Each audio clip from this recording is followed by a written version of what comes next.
Ang ganda ng room dito. Oh, maraming makakahiga kasi ang ganyan ang maroon. Ang ganda siya.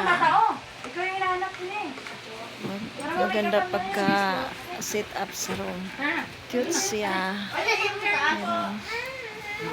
Meron pang ano. Bali dalawang apat pala na kama yan ang double deck siya dyan. Tapos may hagdanan din sa gitna. Tapos dito naman sa kabilang side. Yung sa baba malaki, maluwang, parang king size yan. King size. Tapos yan, dalawang king size yung sa baba. Tapos yung pang sa double deck siya, parang queen size. Ang ganda siya. Tapos mayroon pa dito, pwede pang higaan dito. May mga gamit.